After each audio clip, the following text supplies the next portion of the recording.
हमने ऐसे मौके पर मालदीव की मदद की है जब कई देशों से गुहार लगाने के बाद उसके हाथ खाली थे और देश में आतंकवादी तख्ता पलट करने वाले थे।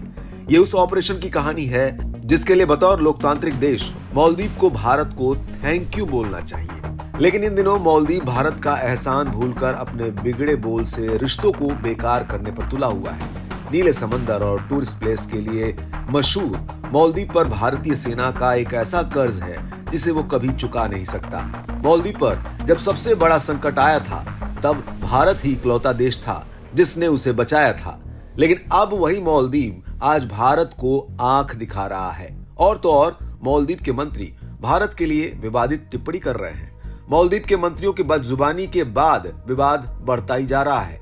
भारत की सीमा से महज 600 किलोमीटर दूर मालदीव का चौतरफा विरोध हो रहा है। ये सिर्फ हम नहीं कर रहे हैं बल्कि सोशल मीडिया पर भी मालदीव के बॉयकॉट की मांग शुरू हो गई है। तो यहाँ सबसे पहले ये जानना जरूरी है कि आखिर ये सोशल मीडिया पर बॉयकॉट मालदीव ट्रेंड कैसे करने लगा।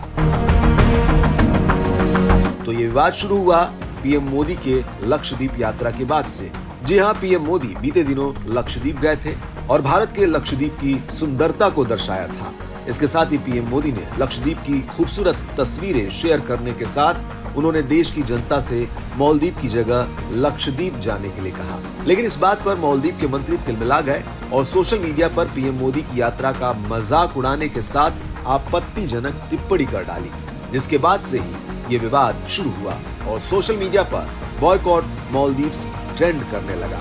हाल फिलहाल के बयान और मालदीव का स्टैंड ये बताता है कि वो चीन के हाथों में खेल रहा है। मालदीव शायद भूल गया है कि भारत के उस पर कितने एहसान हैं। मालदीव शायद ऑपरेशन कैक्टस का एहसान भूल गया है। भारत नहीं होता तो शायद मालदीव पर किसी और का ही कब्जा होता। ये कहानी शुरू होती है साल 1978 से, जब मौमून अब्दुल गयूम मालदीव के राष्ट्रपति बने।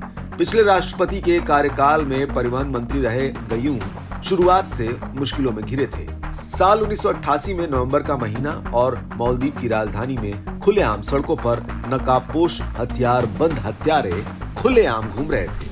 3 नवंबर मालदीव की राजधानी पर सुनियोजित घुसपैठियों ने दो तरफा हमला बोला। गयूम खतरा देख सुरक्षित स्थान पर जा छिपे और वहीं से कई देशों से मदद मांगी। अमेरिका, ब्रिटेन, श्रीलंका, भारत और पाकिस्तान जैसे देशों में इमरजेंसी संदेश भिजवाए गए, लेकिन भारत को छोड़कर कोई देश सीधे मदद को आगे नहीं आया। पाकिस्तान ने तो हाथ खड़े कर दिए। उस वक्त भारत के तत्कालीन प्रधानमंत्री राजीव गांधी ने मालदीव की मदद करने का फैसला किया। गयूम राजीव गांधी से मिलने ही भारत आ रहे थे। राजीव गांधी को चुनाव के चलते दिल्ली से बाहर जाना था, इसलिए उन्होंने राष्ट्रपति गयूम को फोन करके अपना दौरा आगे बढ़ाने के लिए कह दिया था। प्रधानमंत्री राजीव गांधी ने मालदीव को जल्द से जल्द मदद पहुंचाने के लिए दिल्ली में इमरजेंसी मीटिंग बुलाई।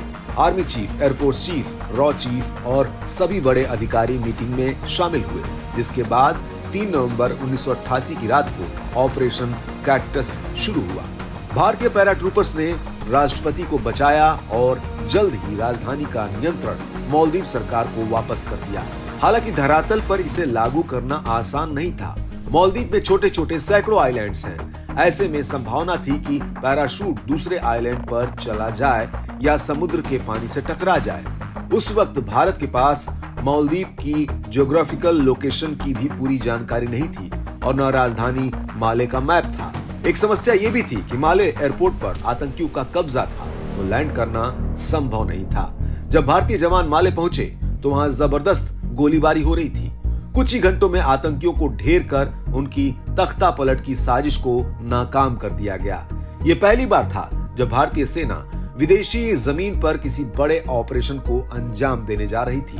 भारतीय सेना ने ऐसा कमाल दिखाया कि एक भी आतंकी भाग नहीं पाया। 18 घंटे के भीतर ही भारत की तीनों सेनाओं ने मिलकर बड़ी जीत हासिल कर ली थी। ऑपरेशन कैक्टस मालदीव पर ऐसा कर्ज है जिसे वो भूल नहीं सकता है। अगर भारत मदद नहीं करता तो मालदीव आज टूरिस्ट डेस्टिनेशन नहीं बल्कि अफगानिस्तान की तरह टेररिस्ट डेस्टिनेशन होता है।